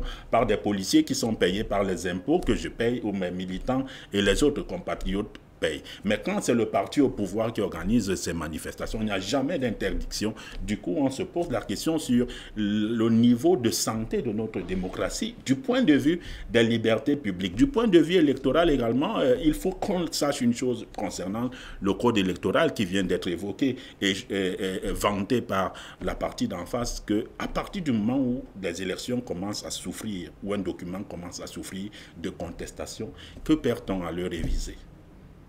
Que perd-on? Puisque les gens contestent le code électoral. Allons-y donc, révisons-le. Pourquoi on est toujours en train de dire qu'il est bon et les gens crient? Vous avez un enfant qui vous dit, papa, votre manière de gérer la maison n'est pas bonne. Ils ne font que crier, et vous vous dites qu'elle est bonne et l'enfant pleure, on le voit maigrir. Et vous vous dites que, mais non, monsieur Oumara, soyons un peu sérieux avec notre parti. On sait bien que vous êtes au pouvoir et le rôle du parti au pouvoir, c'est de montrer que sa gouvernance est la meilleure. Mais la capacité d'un bon parti au pouvoir, c'est aussi cette humilité, accepter la contradiction, les propositions de l'opposition, parce qu'en vérité, et à la vérité, Madame Fallon, le Cameroun est le même, notre port. On peut être de bords différents. Quand je dis bords différents, c'est-à-dire partis politiques différents, idéologies, c'est-à-dire manières de voir différentes. Mais pourquoi luttons-nous, pourquoi combattons-nous pour un seul port? Ce port-là s'appelle le Cameroun. Il faut donc que ceux qui sont là, qui gouvernent en ce moment, se rendent compte que le Cameroun est au-dessus des intérêts partisans, des intérêts égoïstes des uns et des autres. Et c'est pour cela que là où ça n'a pas marché, il faut sanctionner, il faut accepter la critique, il faut démissionner lorsque c'est... Tiens, il n'y a pas la culture de la démission au Cameroun. Les gens on a beau mettre en nu les malversations financières des uns et des autres, ils s'accrochent au pouvoir comme si c'était une maladie, comme si c'était un virus avec lequel ils étaient nés. Donc moi je dis que c'est très dangereux et je l'ai dit, je dis également que la politique de la chaise vide, on a vu ses conséquences en politique, que ce soit au Cameroun qu'ailleurs. Donc, ce n'est pas aujourd'hui qu'on découvre. J'ai l'habitude de dire, vous avez parlé du code électoral pour évoquer le MRC, vous avez parlé également de la situation critique dans les zones anglophones. Je vous réponds avec une formule purement littéraire. Vous savez, le MRC n'a pas découvert l'eau chaude. Vous savez que quand l'eau chaude chauffe, vous mettez votre doigt, vous ne découvrez pas, non? Donc, ils n'ont pas découvert l'eau chaude. C'est des choses que les partis politiques dénoncent depuis que ça existe. Le code électoral n'est parti dans les zones L1, ONL2 et les CAM, ainsi de suite. On continue à parler, à critiquer le code électoral à 2 tours, une élection à 2 tours. On continue à contester la crédibilité, l'impartialité des membres de l'ECAM qui ne sont pas toujours, qui sont soupçonnés d'appartenir tous au RDPC. On continue à soupçonner les membres du Conseil constitutionnel d'être également partisans. Donc ce n'est pas aujourd'hui que cela est découvert. Il a dit tout à l'heure concernant la crise anglophone. En 2018, il y a eu plus de violence qu'aujourd'hui. Le nombre de morts n'a jamais été aussi important en 2018 qu'aujourd'hui. Où est l'eau chaude qu'on a découvert? Je suis curieux. Merci à vous, M. Serge Gauthier. Avec vous, M. Abadou Oumara, nous parlerons de ce statut spécial, peut-être pour les régions du nord-ouest et du sud-ouest concernant ces élections législatives. Si nous prenons l'exemple de ce qui s'est passé ailleurs, prenons par exemple le cas de la République du Congo chez le président Denis Sassou Nguesso, lorsque les élections devaient avoir lieu, les élections législatives et municipales devaient avoir lieu, la région du Poul qui était en conflit, le mandat des députés et des maires là-bas, les mandats ont été prorogés pour permettre à ces populations qui ne pouvaient pas voter de continuer à attendre afin que l'on puisse trouver des solutions pendant que les votes se passaient ailleurs. Lors de la présidentielle en République démocratique du Congo, par exemple, la région de l'Est de la RDC, et qui est touchée actuellement par Ebola, n'avait pas participé au même moment que les autres élections présidentielles. Et on a également la région de Kidal au Mali avec cette question d'insécurité qui a vu le mandat de ses députés être prorogé. Pensez-vous que ces mesures seront peut-être, même si dans les régions du nord-ouest et du sud-ouest, on a quand même les endroits comme Mézam, Meunian et Mémé où les élections à Kumba, où les élections peuvent facilement se dérouler. Pensez-vous que ces zones qui sont réellement en conflit et dont les populations ne peuvent pas participer bénéficieront d'un statut spécial pendant cette période de législative et municipale de février 2020. Oui, madame, avant de revenir, mon ami Gauthier a beaucoup parlé de la mutualisation. C'est une bonne chose. Tu sais que ce que j'ai dit au départ, la politique, c'est l'implantation. Aucun parti politique au Cameroun n'est implanté dans les 360 communes, à part du RDPC. C'est ça qui fait la force des partis politiques. C'est par là qu'ils devaient commencer. Aller au fond des Kousséries, aller au fond des Dignimeki, partout aller d'abord s'implanter, avoir la base. Maintenant, chaque parti politique, il a bien dit, il ne peut pas déposer leur liste partout. Mais il a effectivement relevé, il y a des endroits où on ne connaît pas l'existence. Mais il a quand même relevé le fait que certains partis d'opposition ne puissent pas bénéficier de ce statut qui les permet d'avoir les meetings et les réunions partout. On les refuse quand même dans certaines régions les autorisations. Madame, je vais arriver par rapport aux meetings ou des déclarations que tu veux dire qu'on diffuse à certains partis politiques pour surveiller, organiser des meetings ou des marches. Je vais d'abord dire à tous les partis politiques, quand tu crées ton parti politique d'abord, il faut commencer par s'implanter partout dans la République. C'est le premier travail de fond d'abord. Dès que tu t'implantes, tu vois, c'est ça qu'ils auront des difficultés à avoir des listes partout dans la République. Le RDPC a 360 listes et 180 députés. Et aussi, il faut que même ici, il y a les mutualisations. Je prends l'exemple de Douala deuxième. Il y a presque 4 partis politiques qui sont mutualisés pour sortir une liste. Et ce n'est pas facile, comme il dit, de trouver 41 personnes qui reflètent la composante sociologique de l'arrondissement ou de la circonscription. Il y a beaucoup de critères. Et tous les talents sont au RDPC. Ils auront des difficultés à avoir des personnes pour constituer des listes. D'où il est nécessaire que chaque parti politique qui veut gouverner le pays doit être présent partout dans la République. C'est ça qui fait la force des RDPC. Et c'est difficile, voire même impossible, de gagner le RDPC. C'est très difficile. Lorsqu'on vous a gagné, et lorsqu'on vous a gagné en 1992, c'était par magie. Monsieur Gauthier. Mais allez-y, c'est vous qui avez la parole. Monsieur Gauthier. Même en 92, on n'a pas gagné le RDPC. Ben écoutez, la majorité au Parlement. Non. Refaisons le compte, le décompte. En tout cas, on va y revenir en 92. Nous sommes en 2019. C'est de ça qu'il est question. D'où maintenant, nous sommes en train de dire à l'électorat, nous avons un bilan à présenter, c'est normal. On a un mandat à les expliquer comment les choses ont marché, avec beaucoup des aléas. La crise anglophone n'existait pas. Et c'est durant un mandat que ça arrivait. Nous savons tous que notre économie est en baisse par rapport à toutes ces situations. Si beaucoup de choses ne sont pas réalisées, il y a des paramètres qui entrent en jeu. La crise pétrolière, tout ça, ce sont des événements mondiaux qui ont arrivé au cours de ces mandats de 5 ans. D'où il y a beaucoup de choses à dire au Cameroun. Si on ne parvient pas à faire telle ou telle chose, voilà les raisons. C'est normal. Et maintenant, le part de position, c'est normal, c'est le discours qu'il faut tenir pour séduire l'électorat. Vous avez tout à l'heure dit que pendant ces élections, aucun parti ne pourra vaincre le RDPC, mais n'empêche quand même que avant ces élections, le RDPC sort quand même un peu affaibli parce qu'on a quand même observé sur les réseaux sociaux des vidéos de contestation au sein même des primaires liées au choix des candidats pour ces listes des élections législatives et municipales où les jeunes au sein du RDPC dans certaines localités revendiquaient le fait que les anciens ou alors les personnes entre guillemets vieilles ne voulaient pas laisser la place pour un renouvellement au sein du parti. Alors comment comprendre cela? Madame, je vous ai dit, la plus grande commune au Cameroun a 61 personnes. Tout le monde ne peut pas être conseiller municipal. Ce n'est pas possible. Et aussi, ces contestations ou ces mécontentements ne peuvent pas manquer.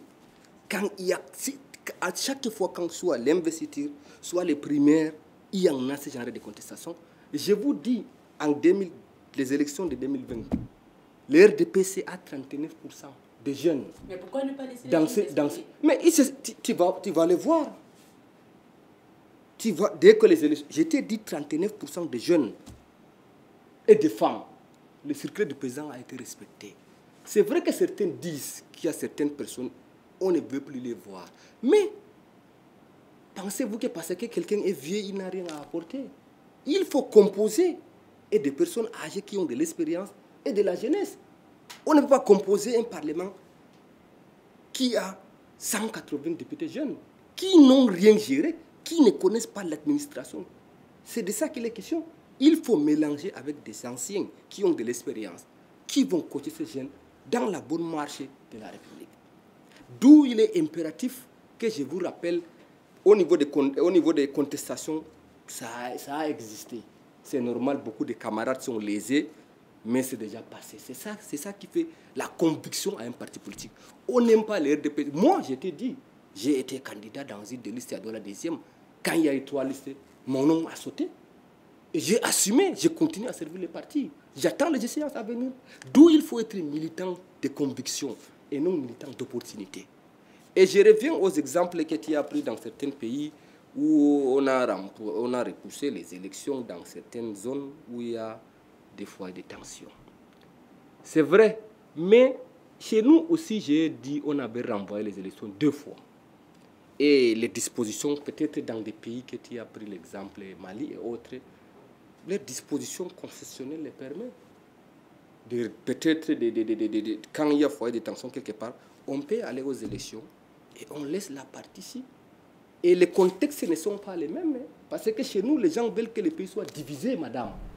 Ailleurs, je pense que toutes les crises que tu as citées dans certains pays... Mais à Kidal, ce n'est pas une crise de sécession. À Kidal, c'est quand même pareil, parce que dans cette région, ils revendiquent que Kidal soit autonome et que Kidal ne dépende pas du Mali ou directement. La preuve en est que l'ambassadeur, le représentant de l'Union européenne a été expulsé de la MINUSMA, a été expulsé du Mali parce que lors d'une conférence qui devait réunir le gouvernement malien et le mouvement MLA, que le représentant ait dit bienvenue à la délégation étrangère et bienvenue à la délégation malienne, comme si Kidal appartenait à un autre territoire. Pourtant, ça fait partie du Mali quand même. Je suis d'accord avec toi. D'où on ne peut pas accepter qu'on compare ces deux pays. On prend l'exemple du Mali pour coller au Cameroun. Je t'ai dit, les crises ne sont... C'est vrai que tu as essayé d'expliquer pour faire une similarité entre les crises. Notre crise d'Inozo, à l'aide où nous sommes, nous avons jaugé. On peut aller aux élections avec ces deux régions. Notre pays, c'est un pays qui est le plus renseigné, on peut dire, en Afrique. Nous savons à l'état actuel, c'est possible d'aller aux élections. Beaucoup ont proposé l'idée de faire des élections partielles à ces deux régions, mais cela n'est pas possible dans notre contexte actuel. Parce que notre contexte ne nous permet pas encore. Maintenant, avec le statut spécial, il y a d'aucuns qui disent que le pays est divisé. Et si maintenant, on dit on part aux élections et on laisse les deux régions du pays, mais ce n'est pas possible. Le contexte, je vous ai dit, il y a des petits foyers de tension. Mais soyons optimistes. D'ici le 9 février, ces individus encore qui sont en brousse vont revenir à la raison. Monsieur Serge, et rejoindre les CDDR. Semble ne pas partager le même avis que vous. Allez-y. Je voudrais lui démontrer et lui rappeler qu'une fois que l'élection aura eu lieu et que le juge électoral aura livré son verdict, s'il y a des contestations, on pourra soit annuler les élections et organiser des élections partielles. Et ce n'est pas une nouveauté camerounaise parce qu'elles ont eu lieu. Et je vous rappelle que le ministre Kodor, qui était encore ministre UPC, pour avoir dit un jour que les élections, il y avait eu des charters dans l'Union et que l'on avait repris les élections avec les éléments de preuve qu'il avait. Ça lui avait valu son poste, mais il y a eu élection partielle. Donc la réalité de l'élection partielle n'est pas une nouveauté, une spécificité camerounaise. C'est une... S'il vous plaît, s'il vous plaît. Donc les élections partielles, quand vous dites que ce n'est pas possible, j'ai peur que vous n'ayez pas une connaissance assez soutenue de l'histoire politique du Cameroun. Je voudrais également inviter, et c'est une opportunité pour les partis d'opposition, de collecter un maximum d'éléments de preuve dans la partie anglophone pour pouvoir montrer que sur le plan matériel, normal et organisationnel, cette élection n'aurait pas pu avoir lieu pour que le juge électoral les annule et que les élections partielles qu'il refuse d'organiser aient donc lieu, parce que sur le plan pratique et argumentatif, on aura démontré qu'un anglophone ne pouvait pas sortir parce qu'il y a un voisin qu'il redoute parce qu'il va aller l'égorger le soir, parce qu'il ne veut pas qu'il aille voter et lui a envie de le faire, mais malheureusement il n'est pas armé et ne saura pas se défendre. C'est de ça qu'il est question. Vous ne pouvez pas organiser une élection dans laquelle les populations sont terrorisées et n'ont aucune garantie que lorsqu'elles sortiront, ne subiront aucune représailles en la matière si elles s'engagent sur le plan électoral. C'est pour ça que la nécessité de l'élection partielle est indéniable, elle est incontestable. Il a parlé de l'expérience pour gérer les affaires. Je lui réponds avec une phrase très intelligente. L'expérience n'est pas une jauge de compétences. Retenez-le, et c'est une vérité absolue. Je prends un cas simple. Vous avez 40 ans dans une entreprise, vous avez du mal à gérer souvent un certain nombre de problèmes. On prend un jeune qui a 18 ans, mais qui apporte la solution. Il est plus compétent que vous. Il n'a pas eu besoin de vos 40 ans. C'est de ça qu'il est question. Mais il sera coaché quand même, M. Gauthier. Il n'est pas coaché. La compétence, c'est la capacité à résoudre un problème sur la base d'un ensemble d'éléments, de ressources que l'on a en soi, intellectuelles, ainsi de suite, d'aptitude. Et c'est le mot. Sur la base d'un ensemble d'aptitudes. Et l'aptitude l'aptitude ne s'acquiert pas uniquement sur la base de l'expérience, monsieur. Elle s'acquiert sur la base de la formation, de la compétence, d'un certain nombre d'atouts. Donc arrêtez de nous rabâcher les oreilles en nous disant les gens n'ont pas une amie. Je vous rappelle que le président de la France, où vous allez faire allégeance très souvent, monsieur Macron est jeune. En Italie, c'est pareil. Mais tu connais le background de M. Macron. Je ne savais pas qu'il a eu besoin d'une expérience de 40 ans. Macron, je ne savais pas. En Italie, un peu partout, les gouvernants sont de plus en plus jeunes. Ils sont jeunes, mais ils ont de l'expérience. Mais Macron, le profil. Mais vous, monsieur Omara, vous croyez donc que ces jeunes auront l'expérience lorsque vous ne leur donnez pas la première possibilité. On n'acquiert pas l'expérience de façon magique. On l'acquiert parce que quelqu'un a appris à vous faire confiance, vous a donné la possibilité de vous exprimer. Mais lorsque quelqu'un a 84 ans au pouvoir et que son président du Sénat a pratiquement le même âge, le président de l'Assemblée nationale, les directeurs généraux, les ministres, même les chefs de service dans les délégations départementales d'arrondissement, qui aura celui que vous voyez, moi je suis candidat, moi je vous parle de Monsieur Omar, Monsieur Omar, je vous prends un cas. Voilà, je suis un homme, un acteur politique, communicant et un acteur politique. Je suis candidat. J'avais un large spectre de possibilités. J'ai fait un pari dans l'endroit dans lequel je suis le plus populaire, de ne pas postuler là-bas pour permettre à d'autres d'avoir la chance et d'aller compétir ailleurs parce que j'ai la technicité électorale et militante. Je suis jeune, je suis candidat. Vous êtes jeune, vous ne l'êtes pas. On vous a fait sauter d'une liste parce que vous n'avez pas... C'est normal. Et c'est ça. Non, vous n'avez pas d'expérience. C'est pour ça. Vous comprenez donc que c'est quand vous aurez 50 ans que vous aurez... Moi, je serai déjà maire, j'aurai dirigé. Non, et c'est cela. Vous aurez la possibilité de réagir. Vous aurez la possibilité de réagir quand vous aurez la phase. Et je voudrais, sur les 360 communes, multipliées par le nombre de conseils municipaux, on va faire... Madame, c'est un exercice auquel je vous soumets d'ailleurs quand vous serez sorti de ce studio. Prenez tous les candidats du RDPC, cherchez leur âge. Faites la moyenne par rapport au nombre de candidats qu'ils ont, au nombre de postes, et vous verrez qu'ils ne représentent même pas 30%. S'ils représentent même 15%, ce sera un exploit. Allez-y, réagissez. Est-ce que vous ne pensez peut-être pas que les éléments que M. Serge Gauthier a énumérés tout à l'heure, parlant bien sûr de ce renouvellement de classe au sein du parti au pouvoir, est le même reproche que certains Camerounais font au gouvernement actuel qui favorise les personnes âgées d'un certain âge qui devraient en principe présentement être à la retraite au détriment d'une jeunesse qui se montre de plus en plus compétente et capable de pouvoir assumer certaines fonctions? Jeunesse compétente et capable d'assumer certaines fonctions.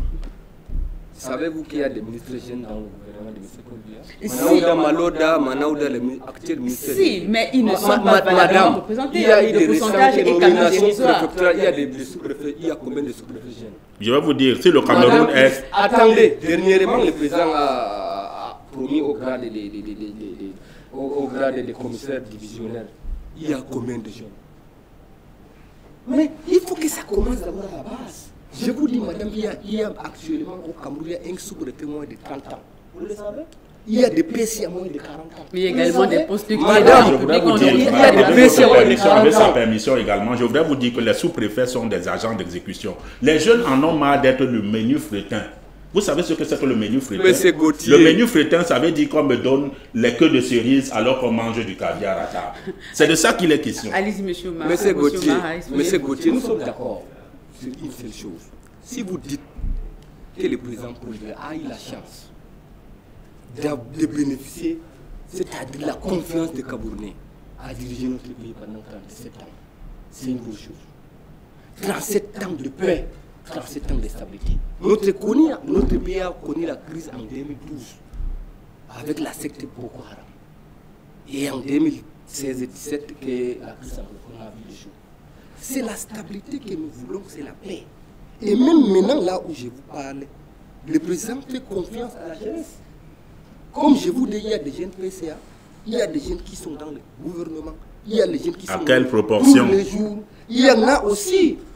Je vous ai dit 39% de jeunes et des femmes sur des listes qui se sont constituées lors de ces élections législatives. Vous les verrez. Parce que maintenant, on ne peut pas identifier qui est qui. Vous savez pourquoi je ne peux pas croire en ce que vous dites? Parce que chez vous, au RDPC, les gens sont à plus de... On vous dit que pour être membre de l'UOJ RDPC, on doit avoir au maximum 35 ans. Les gens sont présents. C'est pour ça que je dis maximum. Je parle français. Mais vous allez vous rendre compte qu'il y a beaucoup de présidents de OJR qui ont 40 ans. Et c'est eux 45, et c'est eux que vous allez considérer comme les jeunes. Et c'est ça cette imposture. Monsieur Cher, tu sais que quand il y a un renouvellement des organes de base, c'est-à-dire les 40 ans lui a trouvé au cours de son mandat. Oui. Les 40 ans lui a trouvé au cours de son mandat. Mais il devait passer d'un organe à un autre. Non. Si c'est que RDPC c'est un parti politique organisé, structuré, quand on renouvelle les organes de base, au moment du renouvellement des organes de base, il a peut-être 30 ans. On n'a pas renouvelé, parce qu'on renouvelle pendant une périodicité de 5 ans. Si peut-être à 34 ans ou à 35 ans, il a été élu président. 5 ans plus tard, il a déjà 40 ans. C'est lui qui est toujours président de l'OJ. Quand on n'a pas renouvelé les organes de base. Mais c'est Codier, c'est de ça qu'il est question. C'est un parti organisé, structuré. Aucun parti n'est organisé comme le RDPC au Cameroun, avec la discipline. D'où, quand l'administration vous donne ces directives, quand le président de la République sort un circulaire qui organise ces élections, elle doit être appliquée à l'être. Malgré il y a certaines... Je voudrais vous donner un conseil. Est-ce que tu sais qu'à Douala deuxième, on a couronné plus de députés à l'Assemblée nationale? Oui. Il y a une confrontation avec M. Pongo. Et c'est Pongo qui a passé. Est-ce que tu sais que Marie Douala n'est plus député à l'Assemblée nationale dans Douala Pleno? C'est ça la démocratie dans les partis. Vous allez voir. Elle est encore jusqu'à ce que, oui. Des nouvelles figures vont apparaître lors de ces élections. Et c'est une avancée de la démocratie que je vous ai dit. Okay. J'invite les jeunes qui pensent qu'au RDPC, on ne se retrouve pas. On se retrouve parce que tous ceux qui sont au PUS, au MRC, au PCRN, ce sont les militants du RDPC. Oui. On va très bientôt clôturer cette émission. Mais avant, parlons du PUS. Comment comprendre le contentieux qui oppose actuellement le PUS au RDPC concernant certains candidats que le RDPC dit, que certains candidats du PUS, voilà, notamment dans le MBAB, où le RDPC dit qu'ils sont encore membres du RDPC et non pas membres du PUS et n'ont pas le droit de se retrouver dans cette liste-là. Alors que dites-vous? Alors je vous réponds d'abord rapidement, je voudrais rapidement vous répondre. Vous avez vu son hésitation à expliquer la pression des jeunes, c'est parce qu'il cherchait le mensonge à trouver et les téléspectateurs ont été témoins. Il faut également que je lui donne un conseil. Quand vous dites aucun parti n'est organisé, vous savez, en politique, c'est un discours politique, mais n'est pas scientifique. Vous devez avoir des éléments de comparaison crédibles. Vous n'en avez pas, donc, parce que chez moi, il y a tout ce qu'il y a comme organisation. Si vous voulez, on commence à prendre élément par élément, vous serez surpris. Vous dites également que tous les militants des autres partis sont les militants de votre formation politique. Je ne savais pas que quand on est à l'hôpital, on devient d'office, on est d'office militant du RDPC de naissance. Maintenant, pour répondre à votre question qui concerne les attaques en contentieux de nos listes à Konyambeta notamment, et Andy Kilmene qui part nos candidatures par le RDPC, ben, écoutez, ça fait partie du jeu politique, mais en intelligence politique, on prévoit tout cela. Parce que nous, donc, nous avons clairement constitué nos mémos, nous avons nos cartes, nous avons nos lettres de démission et nous laissons parce que nous croyons en la justice, même si elle subit les plus grandes pressions de l'exécutif, nous croyons que le juge, en son âme et conscience et conformément à la loi, lorsqu'il va rentrer le soir chez lui après avoir pris la bonne décision, se dira « Ah, pour une fois, j'ai bien travaillé pour le Cameroun » et nous allons, dans nos listes vont donc être naturellement retenu et réhabilité parce que cette contestation, ce contentieux qui a été introduit ne prospérera pas. Pourquoi il est introduit? C'est parce que quand on est habitué à une situation de monopole, madame, la concurrence a toujours fait peur, constitue une menace et cette menace est le résultat et la conséquence, cette peur du bilan que l'on a soi-même. Parce que si je suis confiant, je banalise, ils sont partout dans le pays, non? Qu'est-ce qui fait donc qu'ils aient peur d'un petit poussé qui vient juste en compétition avec eux? C'est parce qu'ils savent que... C'est parce qu'ils savent que... Ils sont nos militants. Nous, non seulement sur le plan de la composition de nos listes, nous avons bien dosé, que l'offre politique est forte, que sur le terrain, les retours sont intéressants et qu'il y a une panique dans tous les sens. Ben, écoutez, je vous invite à un petit exercice. Vous avez combien C'est une très bonne question. Non, permettez que je vous réponde. C'est une très bonne question que je vous posez. Et c'est une question qu'on a très souvent posée. Comme je suis le responsable de la communication du PUS, l'un des indicateurs techniques qui permet de savoir le nombre de militants, c'est soit la carte de vote, soit les adhésions en ligne. Je vous invite à aller regarder www.purscm.com et vous verrez que nous avons, s'il vous plaît, je suis en train de répondre. Mais si vous gesticulez et que vous êtes impatient, c'est parce que vous êtes gêné. Retenez votre mal en patience. Sur notre site internet, vous verrez que nous avons déjà dépassé la barre de 500 000. Je dis bien, allez regarder, parce que c'est automatisé. Et je vous donne donc les éléments comparatifs. Notre site internet est nettement mieux Prenez un informaticien en la matière, un webmaster en la matière, vous comprendrez. Mieux organisé, mieux construit, mieux designé que le vôtre. C'est pour vous dire que quand vous dites qu'aucun parti n'est organisé comme le vôtre, je suis amusé. Renseignez-vous sur la communication présidentielle qui se fait sur les réseaux sociaux. Allez regarder les dates pendant lesquelles vous avez commencé à communiquer avec Mme Isabelle Danejo et autres, et regardez les dates pendant lesquelles nous avons commencé à faire le type de communication que vous faites aujourd'hui. Vous comprendrez qu'on a une longueur d'avance sur vous parce que nous sommes jeunes et parce que la jeunesse renvoie au dynamisme, à l'intelligence, à la compétence, par opposition à l'expérience. Moi, je ne sais pas si on est en train de conclure, nous avons des échéances qui viennent. Mais bien sûr. Et que ces échéances auront besoin de villes modernes, de villes créatrices de richesses et de villes intelligentes. Elles n'ont rien à voir avec la crise anglophone. Elles n'ont rien à voir avec la crise du pétrole.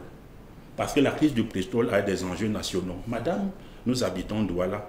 Pour qu'on mette un puits d'eau dans votre quartier, on n'a pas besoin de savoir si les anglophones, c'est la richesse d'ici qui doit faire la régionalisation. Non, permettez-moi, je connais bien les enjeux de décentralisation. C'est fini, Monsieur Omar, si vous allez sur mon compte Twitter, vous allez voir que j'ai 4 domaines d'expertise: politique, développement local, santé et sport. Donc quand je parle de politique et de développement local, je suis bien dans mon domaine. Donc la décentralisation et autres, j'en parle à connaissance. Je vous dis donc, dans votre village, vous êtes de la commune d'où? Quand vous n'êtes pas de Douala, vous êtes originaire d'où? Pour qu'il y ait de l'eau là-bas chez vous, on n'a pas besoin de savoir si Boko Haram existe ou pas. On n'a pas besoin de savoir. On n'a pas besoin de savoir que l'eau. Les élections des CNFP. Non, attendez, on n'a pas besoin de savoir que les anglophones sont en guerre. On n'a pas besoin de savoir. Permettez, monsieur Omar, vous aurez le temps de pouvoir réagir. Vous aurez le temps de pouvoir réagir. Madame, je vous prends un cas simple. L'un des financiers des communes s'appelle le PNDP, le Programme National de Développement Participatif. Voici un mécanisme de financement. Prenons la moyenne de la construction d'un puits, d'un forage à motricité humaine, c'est-à-dire celui qu'on appuie comme ça, de 6 à 8 millions de francs. Le PNDP, qui est un organisme de l'État qui appuie les collectivités territoriales décentralisées de périphérie, garantit un apport personnel. L'apport exige que les communes n'apportent que de 8 à 16% au maximum de la valeur du projet. Vous comprenez ça? Ça veut dire que si vous avez un projet de 8 millions, en tant que mairie, vous apportez seulement 16% de ces 8 millions, le PNDP finance le reste.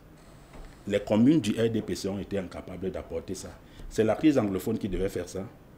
Je vous prends encore un autre cas. Quand je parle de création de richesse, beaucoup de communes sont des communes d'exécution et de consommation des budgets qui leur sont retournés, de l'argent qui leur est retourné par le pouvoir central. Ça veut dire que si le Cameroun est entièrement en guerre, les communes, sur le plan de l'investissement et du fonctionnement, de leur propre fonctionnement, ne peuvent pas exister. Or, si elles avaient créé les richesses, combien de communes ont des plantations agricoles? Combien de communes, je ne vais pas vendre les projets de société que nous sommes en train de travailler pour nos candidats. C'est pour vous dire que il faut repenser la commune au-delà seulement de l'exécution et de la consommation. Merci qu'il y ait 15% de la décentralisation qui soit transférée, et même si c'est faible. Mais ça ne va pas suffire, on ne va pas que consommer, exécuter ça. Il va falloir créer de la richesse parce que les communes doivent employer 1 millier de personnes et pouvoir les payer. Est-ce que l'argent qui sera reversé sera capable? Et je sais que si la décentralisation a eu de la peine à exister, c'est parce que les gens savent qu'ils n'ont pas la compétence pour pouvoir accompagner cela. L'opposition à laquelle moi j'appartiens anticipe. C'est cela et est en train de réfléchir en la matière. C'est pareil pour les députés. Nous en avons marre des députés qui sont des caisses de résonance d'un système, d'un parlement obèse qui prend des lois qui ne sont pas... qui sont on peut dire même anti-républicaines. On a besoin de parlementaires patriotes, on a besoin de parlementaires dynamiques, mais on a besoin surtout de parlementaires compétents et qui viennent d'intérêts collectifs. En parlant de ces députés-là, alors avec vous, M. Oumara, comment comprendre que malgré, ou alors en dépit de la grogne et des débats enflammés, passionnés dans les médias et les réseaux sociaux concernant la loi sur la décentralisation, qu'elle a été validée comme une lettre à la poste, surtout en cet article 246 qui pose problème généralement avec ce thème autochtone.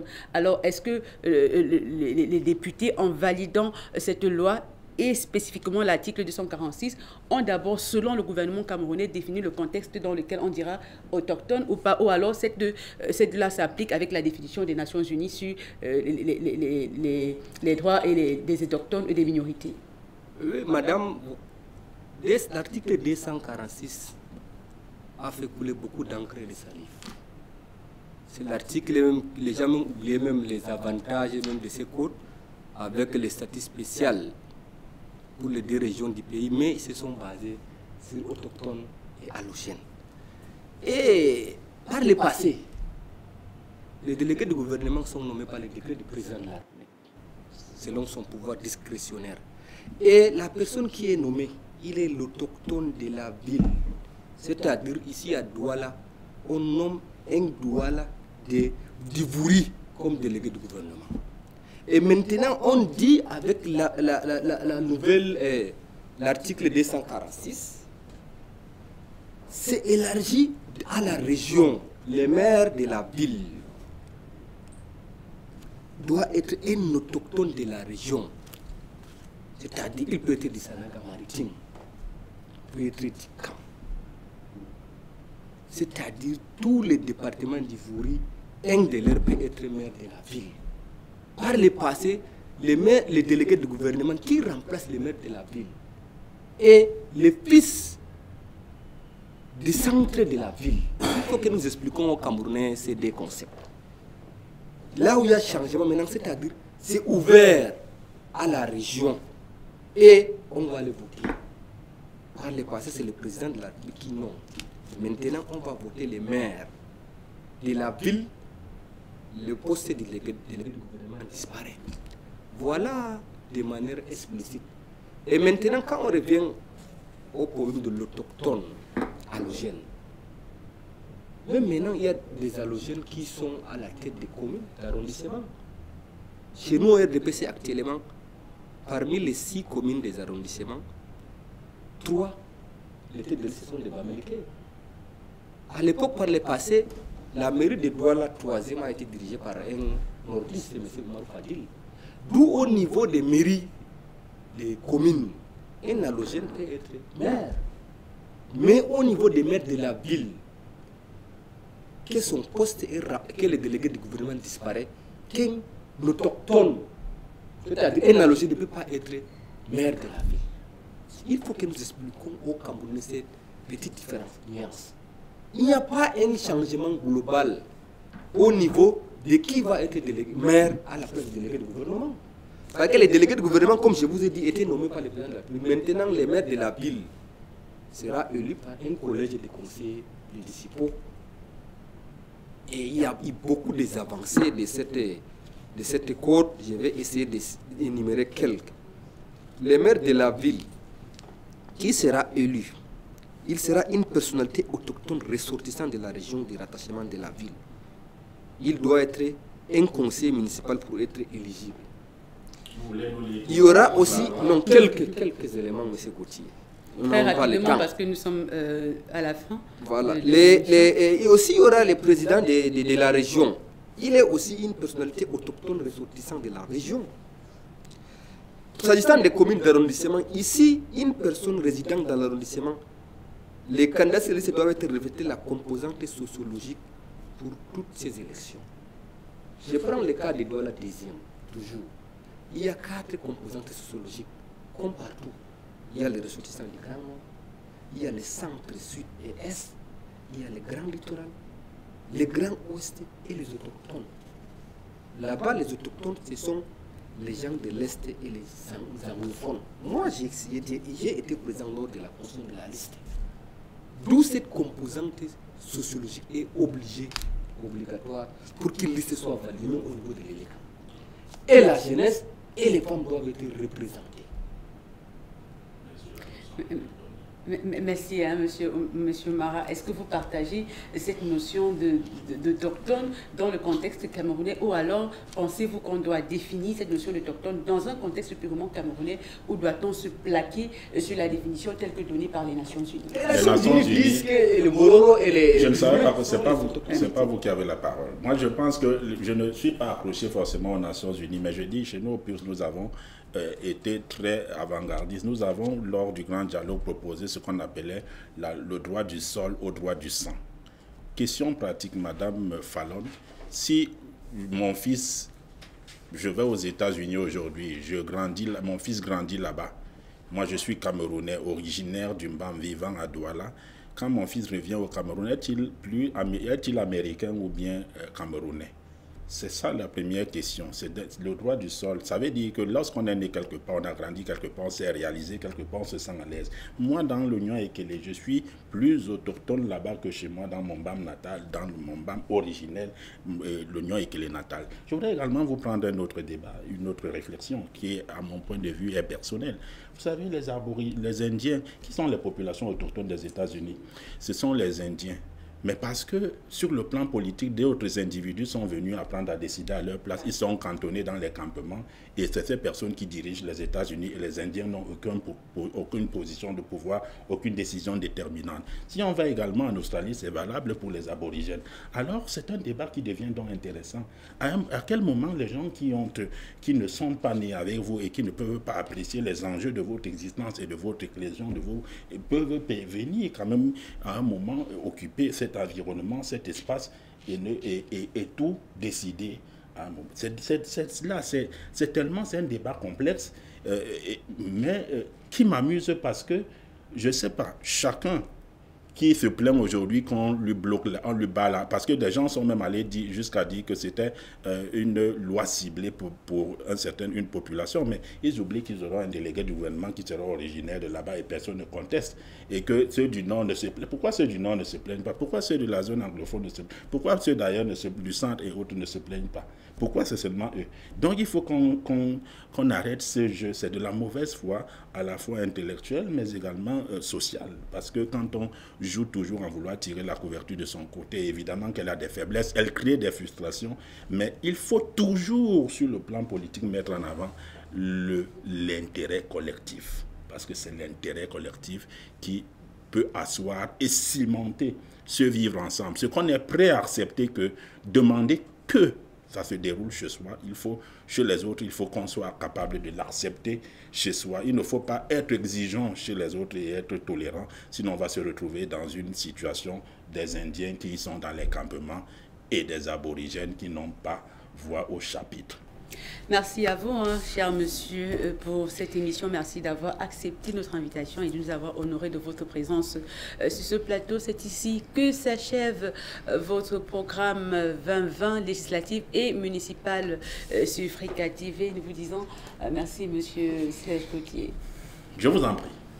À vous, monsieur Barou. Merci beaucoup, madame Falon. C'est moi qui vous remercie de m'avoir invité. J'étais très ravi, le débat était roulé. Et j'espère que mon cher ami Gauthier, on continuera toujours à partager le plateau. Parce que ce n'est pas la première fois qu'on partage. Allez, merci, cher monsieur. C'était là le contenu et l'essentiel à retenir de ces discussions avec nos deux invités du PUS et du RDPC sur ce plateau concernant la question de la nécessité des élections législatives et municipales, même dans ce contexte de crise dans les régions du nord-ouest et du sud-ouest. Chers téléspectateurs, ne partez pas, même si s'achève ce programme, restez et continuez. La suite de nos programmes se poursuit sur votre chaîne web Africa TV.